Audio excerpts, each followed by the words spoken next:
Greetings and salutations, Transformers live action film review number take 2. And it's nearly 5 o'clock. 5 o'clock and I'm still awake! Oh, how I wish I could go back to bed. People go on about the live action Transformers films, the Bayverse, the Movieverse, blah blah blah. They're the live action movies. That's how I will always know them. And oddly enough, my opinion is the first one is the best. Because it is the most simple of them all. And at the same time, for being the most simple, it is amazingly convoluted for how it's handled. Of course, we've got annoying bits going on. Only about too many stupid moments of forced, almost immature humour. Almost certainly immature humour. I saw it. Bumblebee stopped lubricating on him. Why?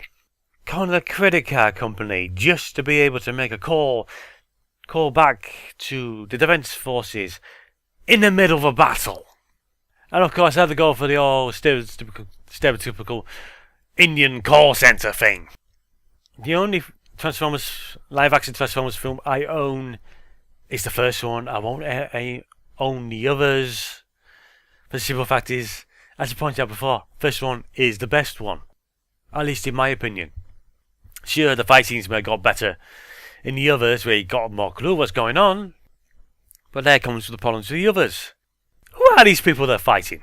The problems with these live action films. 1.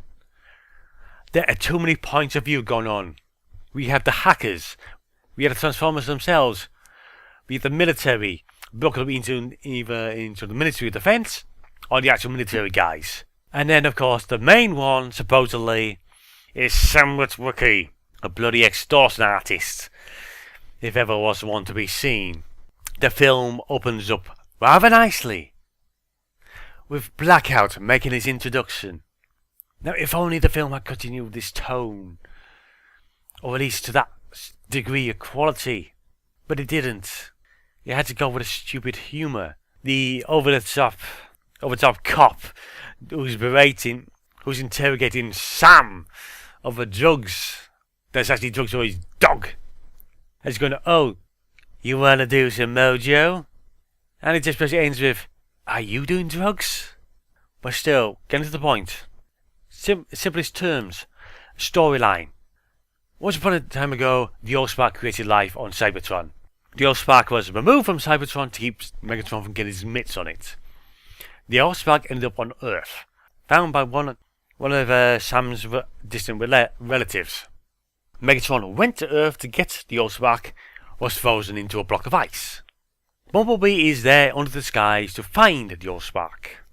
He finds clues, he finds Sam, he calls the other Autobots. Of course, the other Decepticons are already there. This comes up with another problem. We get a bit of personality with Bumblebee, with Prime. We get the arrogance of Megatron. We get a moment where Megatron is berating Starscream for failing him again. But everyone else, few lines, not a lot. Well, except for Bombreaker. What we get from him is a screaming berserker until Prime takes his head off. Seriously, if this wasn't giant robots knocking the bolts out of one another, this wouldn't be a family-friendly film. The Autobots and Decepticons, those that don't get a bit of limelight, they only get a few lines. Ultimately, that's it. The film seems to take from the worst aspects of the old 80s series. The Autobots are there.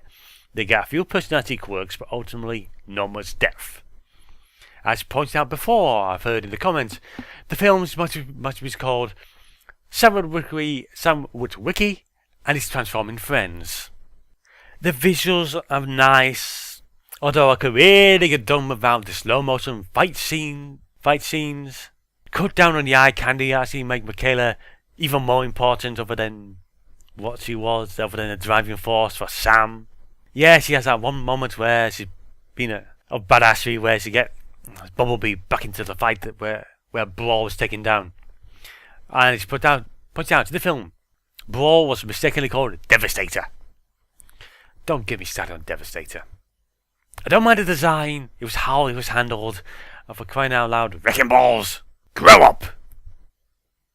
Overall, what this film could have done better with, better characterization for the human characters, definitely more for the Transformers characters. Little less on the humour, actually a whole lot less on the humour. Strip out too many of the points of view, hell, just leave it with Transformers and the military. We didn't need Sam, we didn't need the hackers. Because at the moment, little frenzies, little virus took effect, they were no longer needed. They became background colour. People complain about the designs. I rather liked them.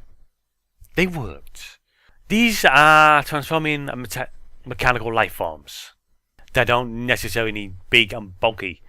As pointed out before, the boxy designs won't work. Maybe they will, maybe they won't. Fortuno brought up the whole bulky design for Pacific Rim, before it worked for them. Yeah. The Jaegers didn't transform. They weren't a giant jigsaw puzzle. So what can I say? The Transformers film, first live action film, brought with it new life to the franchise. Admittedly, it brought with it a toy line which people weren't overly impressed by, because trying to translate those complex movie designs into toys was not the best idea. I had the same feeling about the Beast Machine designs for the Maximals. And looking at some of those toys, dear God, why? It could have been better. It has areas it's definitely lacking in, but still, terrible film? It's no worse than an 80s action film. It's just got a boatload more special effects in it. It brought new life back to the Transformers franchise. Yeah, it saw an end to animated, unfortunately. Forced the Series 3 to be rushed and end prematurely, but still, this is what we got. It's no use complaining about it. It's here. And apparently the fourth one is around, and oh hey, we got Dinobots, I don't care. Dark of the Moon, no thanks.